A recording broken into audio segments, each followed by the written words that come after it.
pemenuhan nilai tugas saya di kelas 12 ini. Selamat menonton. Hai guys, sama yang aku bilang tadi, kita hari ini akan membahas persamaan dasar akuntansi. Kita langsung aja. Ini ada akuntansi yang akan kita bahas di video ini. Yang pertama itu ada pengertian persamaan dasar akuntansi, pengompokan akun, jenis-jenis pencatatan, contoh persamaan dasar akuntansi, dan yang terakhir itu ada penutup. Kenapa sih kita perlu belajar persamaan dasar akuntansi? Yang pertama itu persamaan dasar akuntansi ini khususnya di kelas 12 itu biasanya dipelajari di awal pembelajaran ekonomi. Sebelum kita masuk ke jurnal, nota debit, dan lain-lain itu kita perlu belajar persamaan dasar akuntansi. Jadi persamaan dasar akuntansi ini merupakan pelajaran basic yang belum masuk ke pada kredit ataupun debitnya. Slide pertama kita akan bahas pengertian dan prinsip dasarnya. Di sini persamaan dasar akuntansi yang aku jumpa itu, persamaan dasar akuntansi adalah perhitungan yang tidak bisa memproyeksikan kekayaan, utang, serta modal yang dimiliki perusahaan tersebut. Adanya keseimbangan antara harta atau liabilitas yang dimiliki oleh perusahaan dengan kewajiban harus dianalisis lebih dalam dengan persamaan dasar akuntansi. Jadi dari pengertian ini kita bisa tahu kan, kalau persamaan dasar akuntansi ini biasanya dijumpai di perusahaan, dan biasanya persamaan dasar akuntansi ini digunakan untuk menganalisis dari mana sih sumber dananya dari harta yang dimiliki perusahaan tersebut. Oke, di prinsip dasarnya itu kita harus tahu nih prinsip dasar ini apa sih gitu ya kan. Dia prinsip dasar ini digunakan untuk pedoman dalam melaksanakan proses akuntansi. Contoh konkret dalam kegiatan akuntansi adalah penyusunan laporan keuangan bisnis atau perusahaan. Jadi prinsip dasar ini berguna untuk membuat laporan keuangan menjadi akurat lagi dan valid, tidak bisa diganggu gugat. Itu gunanya prinsip dasar. Jadi di sini ada 6 poin penting dalam prinsip dasar. Yang pertama itu adalah harta sama dengan modal. Yang kedua, harta sama dengan kewajiban tambah modal. Jadi ini harta ini kita bisa sebut aset yang merupakan aktiva, sementara kewajiban tambah modal itu bisa kita sebut sebagai pasifa. Yang ketiga itu adalah modal sama dengan harta kurang utang. Yang keempat, utang sama dengan harta kurang modal. Yang kelima, harta sama dengan utang tambah modal kurang biaya. Yang keenam, harta sama dengan utang tambah modal biaya tambah pendapatan. Di sini ada pengelompokan akunnya. Ini yang pertama ini ada aktiva atau kita bisa sebut harta. Yang kedua ada liabilitas atau bisa kita sebut kewajiban. Yang ketiga itu ada ekuitas pemilik. Ini kita bahas pengertiannya dulu. Jadi yang aktiva atau harta itu merupakan sumber daya ekonomi yang akan memberikan manfaat kepada perusahaan di masa depan. Sementara liabilitas itu merupakan utang atau kewajiban perusahaan yang terjadi akibat transaksi yang terjadi di masa lampau. Jadi ini agak mirip. Kalau aktiva itu manfaat di masa depan, sementara liabilitas itu dampak di masa lalu gitu ya. Jadi kalau aktiva ini dibagi dua, sebenarnya dibagi tiga, cuman di sini kita lebih pakai ke dua fungsi. Itu ada aktiva lancar dan aktiva tetap. Satu lagi adalah aktiva yang tidak nampak gitu ya kan. Jadi itu nanti kita bahas di slide selanjutnya. Sementara liabilitas ini itu utang atau kewajiban. Jadi kewajiban itu harus dibayar dan dilunaskan gitu ya teman-teman. Sementara yang ketiga ini ada ekuitas pemilik yang merupakan hak pemilik perusahaan atas kekayaan atau aset perusahaan. Jadi apa yang dimiliki oleh pemilik itu kita bisa sebut sebagai aset atau harta. Oke, lanjut pengelompokan masing-masing akun. Ini ada 3. Ini kayak yang saya bilang sebelumnya itu aktiva atau harta. Itu ada kas, piutang usaha, wesel tagih, beban dibayar di muka, tanah, bangunan, peralatan, perabotan, dan perkakas. Yang kas itu Kenapa masuk ke aktiva atau harta? Kayak yang saya bilang tadi, aktiva atau harta itu segala sesuatu yang dimiliki perusahaan. Sementara kas adalah keuangan yang berasal dari perusahaan, jadi itu merupakan aktiva. Kas itu adalah catatan dari semua transaksi yang mempengaruhi seperti uang logam, uang kertas, saldo bank, dan cek. Itu masuk ke aktiva lancar, gitu, teman-teman. Yang kedua ada piutang usaha. Jadi piutang usaha itu akun yang mencatat jumlah tertentu akibat penjualan barang dagang atau jasa yang belum dibayarkan oleh pembeli. Jadi ini kita kayak memberikan kredit kepada orang lain dan kita tinggal menunggu mereka membayarkan kepada kita. Itu merupakan pendapatan kita kalau mereka sudah membayar. Yang ketiga itu ada wesel tagih. Jadi wesel tagih itu adalah janji tertulis yang mengatakan bahwa pelanggan akan membayar sejumlah uang pada tanggal tertentu. Ini kalau saya tidak salah ini seperti surat perjanjian utang, teman-teman. Yang keempat ada beban dibayar di muka. Jadi beban dibayar di muka ini adalah suatu aktiva yang disebabkan karena adanya pembayaran di muka dan akan memberikan manfaat di masa depan. Ini seperti ketika kita adalah seorang pelajar dan ini adalah bulan November, kita akan membayar uang sekolah di bulan November, Desember, Januari, dan Februari. Tapi kita membayarkan itu semua di sekali bayar gitu. Jadi bulan-bulan selanjutnya kita tidak perlu bayar lagi sampai bulan Januari gitu. Itu namanya beban dibayar di muka. Dan yang kelima ini ada tanah, bangunan, peralatan, dan perabotan dan perkakas. Jadi yang masuk ke aktiva lancar di sini itu kas, piutang usaha, wesel tagih, beban dibayar di muka. Kenapa sih disebut aktiva lancar? Itu karena kas, piutang usaha, wesel tagih, beban dibayar di muka ini akan habis pakai dalam 1 tahun. Jadi semua yang habis pakai itu disebut aktiva lancar. Sementara tanah, bangunan, peralatan, perabotan, dan perkakas ini masuk ke aktiva tetap. Kenapa? Karena itu tahan lama gitu ya. Tanah itu nggak akan habis untuk beberapa waktu gitu, akan lebih lama lagi. Bangunan juga tidak akan habis dalam 1 tahun itu juga, karena itu merupakan bangunan yang kokoh. Itu jadi waktunya itu nggak bakal 1 tahun itu langsung roboh, teman-teman. Terus selanjutnya itu ada liabilitas atau kita bisa sebut kewajiban. Ada utang usaha. Jadi utang usaha itu merupakan akun kebalikan dari piutang usaha. Wah, ini kayaknya kebalikan dari aktivanya, teman-teman. Terus yang kedua itu ada wesel bayar. Wesel bayar itu merupakan akun kebalikan dari wesel tagih. Yang terakhir itu ada kewajiban aktual. Itu merupakan kewajiban atas suatu beban yang belum dibayar. Ini di liabilitas ini juga dibagi dua, ada yang utang lancar. Liabilitas ini kan kita bisa sebut sebagai utang. Jadi di sini ada utang lancar dan utang jangka panjang. Yang mana sih utang lancar? Jadi utang lancar itu yang termasuknya itu di utang usaha dan wesel bayar, sementara kewajiban aktual itu masuk ke utang jangka panjang. Jadi utang usaha dan wesel bayar ini kita harus bayar gitu dalam 1 tahun itu. Sementara utang jangka panjang yang contohnya itu kewajiban aktual, kita bisa bayarnya lebih dari 1 tahun. Kan tidak mungkin langsung 1 tahun itu kita bayarkan sesuatu yang cukup besar gitu, yang memberatkan kita. Terus yang terakhir itu ada ekuitas pemilik. Itu ada modal, penarikan atau price, ada pendapatan, beban atau expense. Kalau modal itu claim atau hak kepemilikan seseorang terhadap aktiva perusahaan.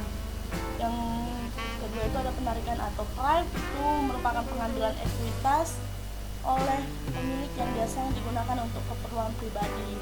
Jadi ini yang punya hak untuk melakukan price ini itu pemilik perusahaannya, karena itu dia ngambil dari miliknya sendiri untuk keperluannya sendiri gitu ya, teman-teman. Oke, yang ketiga itu adalah pendapatan. Itu kenaikan ekuitas pemilik perusahaan yang terjadi akibat memberikan barang atau jasa kepada pelanggan. Ini seperti kita menjualkan jasa atau barang, kita mendapatkan uang, itu merupakan pendapatan. Yang terakhir ada beban atau expense, itu merupakan akun yang menciptakan kewajiban dengan menggunakan aktiva perusahaan dalam kegiatan yang dilakukan oleh perusahaan. Oke, kita lanjut di analisis transaksi dan pencatatan. Di sini kita cuma perlu membaca aja. Di sini ada pencatatan penyaluran modal oleh pemilik, pencatatan pembelian perlengkapan secara kredit, pencatatan pembayaran sewa, pencatatan pendapatan usaha secara kredit, dan lain-lain. Kalau kita lihat di sini itu kayak udah males gitu ya teman-teman, kayak terlalu banyak. Cuman kalau kita realisasikan atau kita pindahkan ke dalam tabel, ini tidak sebanyak itu. Jadi kalau di persamaan dasar akuntansi ini kita hanya perlu ketelitian dan tidak malas membaca saja. Oke, teman-teman bisa pause untuk membaca analisis ini, karena ini menganalisis, cuma melihat saja. Ini contoh soalnya, teman-teman bisa pause, bisa selanjutnya juga saya buat soal di pinggirnya. Oke, nah ini contoh soalnya. Di sini kita bisa lihat dari soalnya ini ada tanggal transaksi Maret 2018. Teman-teman kalau buat persamaan dasar akuntansi jangan lupa membuat nama PT atau perusahaannya. Seperti kalau di sini kita buat kantor akuntan Raihan. Raihan ini berarti pemiliknya atau nama perusahaan tersebut. Oke, di sini kita buat keterangannya persamaan dasar akuntansi. Kita lihat di sini dari soal tanggal transaksi Maret 2018. Berarti ini itu masuk ke dalam periode Maret 2018. Kenapa kita bisa menyimpulkan ini 31? Karena persamaan dasar akuntansi ini biasanya dilakukan itu di akhir bulan. Dan sini kita bisa lihat ada dua kolom penting, aset, kewajiban, dan ekuitas. Jadi di kolom aset ini disinilah ada kas, piutang, perlengkapan, peralatan, akumulasi penyusunan peralatan. Sementara di kewajiban dan ekuitas ini ada utang usaha dan modal jaya. Tambahannya di sini kita harus buat tanggal dan keterangan. Keterangannya bisa di samping tanggal ataupun bisa di sini juga. Oke, kita lihat soalnya dan kita pindahkan ke dalam tabel. Tanggal 2 dibeli secara kredit perlengkapan kantor dari toko Kaladi sebesar Rp 60 juta. Oke, kalau teman-teman lihat di sini itu kayak 130.000, 120.000, 60.000. Itu 30 di belakangnya itu saya hilangkan. Kenapa? Karena mengingat kolomnya yang cukup sempit gitu ya teman-teman. Oke. Sini di tanggal 1 kita buat dulu modal awalnya. Modal awal itu adalah modal yang berasal dari perusahaan. Oke, di sini ada kas senilai 130 juta, utang 120 juta, perlengkapan 40 juta, peralatan 500 juta, akumulasi penyusunan peralatan 200 juta, utang usaha 190 juta, modal jaya 400 juta. Oke, kita mulai menghitung di tanggal 2 dan seterusnya. Di tanggal 2 dibeli secara kredit perlengkapan kantor dari toko Kaladi sebesar 60 juta. Karena perlengkapan kredit, jadi kita kan masih menyicil gitu ya. Itu masuk ke perlengkapan karena kita membeli perlengkapan. Jadi di sini tambah, dan di utang usaha itu karena kredit. Jadi kita masih punya utang atau sesuatu yang harus kita bayar atau lunaskan. Di sini juga akan bertambah 60 juta. Itu keterangannya kita jangan lupa buat pembelian perlengkapan. Oke, di tabel bawahnya lagi kita jangan lupa buat jumlahnya. Terus di tanggal 3 diterima tunai pendapatan jasa pemeriksaan sebesar Rp 70 juta. Di sini juga karena diterima tunai pendapatan itu masuk ke dalam kas, berarti bertambah. Dan di modalnya juga bertambah. Jadi dapatnya sini 200 juta, ini 470 juta, sementara lainnya ini tetap. Di sini keterangannya diterima pendapatan jasa pemeriksaan. Oke, di tanggal 5 diterima pelunasan piutang sebesar 100 juta. Berarti kalau pelunasan piutang itu di sini masuk ke piutang. Kan piutang awalnya itu ada 120 juta. Jadi Jadi karena dilunaskan berkuranglah piutang awalnya itu. Dan di sini masuk ke dalam kas gitu ya. Cuman di sini tidak ada penambahan atau pengurangan. Cuman keterangannya saja. Di sini berkurang jadi 20 juta, di sini tetap lanjut. Tanggal 8 di perhitungan pendapatan jasa auditing sebesar Rp 150 juta. Pendapatan jasa auditing berarti bertambah di piutang gitu ya. Masih diperhitungkan, berarti belum dibayarkan kepada kita, jadi masuk ke kolom piutang. Dan masuk juga ke kolom modal kalau sudah dibayarkan nanti. Kita dapat ini. Oh ya, ini teman-teman, saya silap sedikit, lumayan tadi itu ditambah karena di sini tiba-tiba jadi 300 juta, berarti ada pertambahan dari 100 juta ini. 170 juta dan ini 620 juta selainnya tetap. Tanggal 10 ini yang paling penting, 5.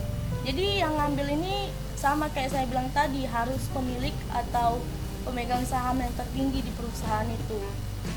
Tapi kalau lebih konkretnya sih harusnya pemilik. Jadi ini kan kantor akuntan Rehan, berarti yang punya ini Rehan namanya. Di sini tanggal 10 diambil perkas untuk kepentingan pribadi Rehan. Jadi kepentingannya itu diambil, berarti ada kurang. Tanggal 10 harusnya kurang kan. Kalau kita ini ya teman-teman, FYI aja, for your information, kalau kita ada pengurangan itu kita jangan lupa buat strip gini di depan nominalnya, atau enggak kita bisa buat tutup kurung gitu ya, di sini tutup kurung. Nah, sebagai penanda saja biar kita tidak silap, ya kan? Kenapa di kas berkurang? Karena dia ambil dari kas untuk kepentingan pribadi, modalnya juga berkurang. Sini pengambilan price. Kita buat jumlahnya. Di tanggal 12 itu dibeli peralatan sebesar 250 juta. Kalau dibeli peralatan itu berarti masuk di kolom kas itu berkurang 50 juta. Di peralatan itu 250 juta.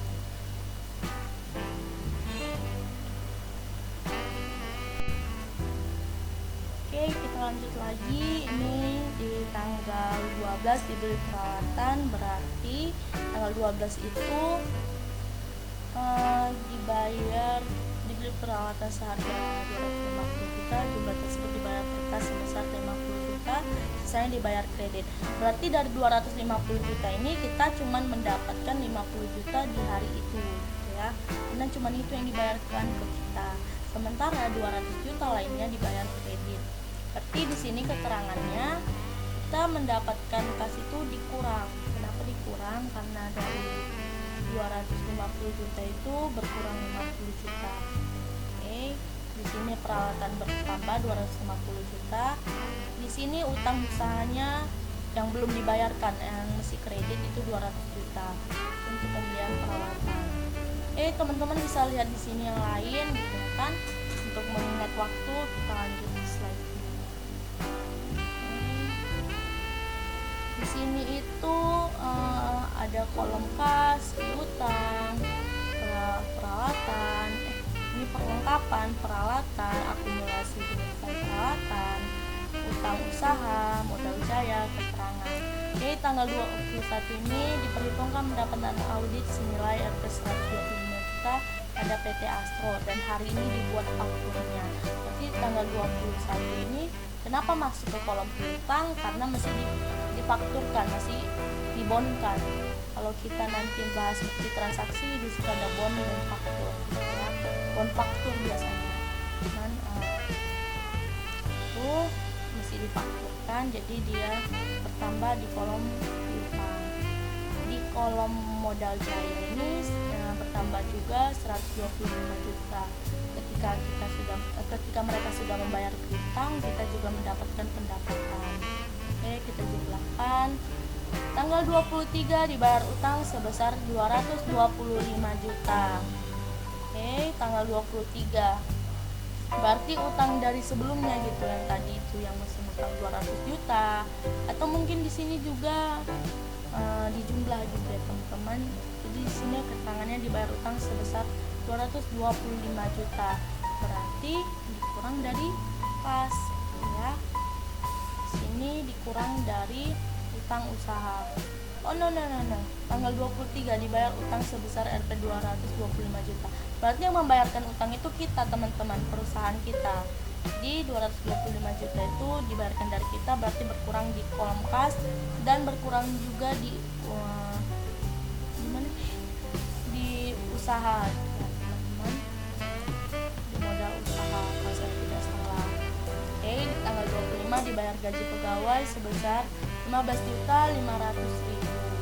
Di tanggal 25 dibayar gaji pegawai, berarti kita membayar juga, berarti ada juga pengurangan dari kas kita 15.500.000, sebenarnya pengurangan juga.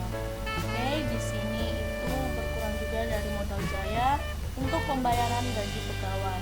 Sini ada keterangan jumlahnya, jumlah.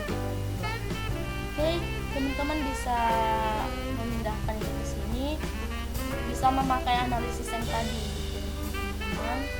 Oke, bisa kita baca. Oke, kita balik ke jumlahnya ini. Ini kalau ini kita jumlahkan semua, ini dijumlahkan semua, ini saldo akhirnya, saldo akhir ini semua. Di situ kita bisa jumlahkan di kolom kas, piutang, perlengkapan peralatan, akumulasi penyusunan peralatan, itu kita tambah semua. Jadi 466.500.000 ditambah 72.500.000 ditambah 65 juta ditambah 700 juta ditambah 245 juta, itu totalnya 1.059.000. Kalau kita sudah dapat ini, sebenarnya kita bisa nyimpulin gitu kan, aturannya di kolom kewajiban atau ekuitas itu harus sama juga seperti ini. Kalau teman-teman tidak percaya, teman-teman bisa hitung pakai kalkulator teman-teman sendiri, itu harus sama teman-teman. Kalau tidak sama atau tidak balance, berarti teman-teman mungkin ada silap di sedikit gitu ya perhitungannya. Itu kalau ribetnya persamaan dasar akuntansi, ketika kita silap sedikit itu langsung salah semua. Pokoknya itu pinggirnya harus balance gitu teman-teman. Di 1.059.000 di kolom aset atau aktiva, sementara 1.059.000 itu di kolom kewajiban atau dan ekuitas ya. Jadi sama balance, berarti ini sudah betul soal. Teman-teman bisa cari contoh soal lain untuk dibuat kayak gini juga. Kesimpulannya sama seperti yang saya bilang tadi, persamaan dasar akuntansi itu tidak sulit asal kita itu mau membaca, mau teliti, dan mau juga bersabar. Karena kalau kita tidak sabar membaca, langsung lompat-lompat saja, kita tidak sabar menghitung satu-satu, mengulang hitung-hitungan, itu bakal ambiar semua gitu teman-teman, bakal bersalahan semua, mungkin perhitungannya tidak akan balance dan lain-lain. Oke, sekian presentasi dari saya. Mohon maaf atas kesalahan yang saya buat di video ini, kesalahan pengucapan, kesalahan dalam menjelaskan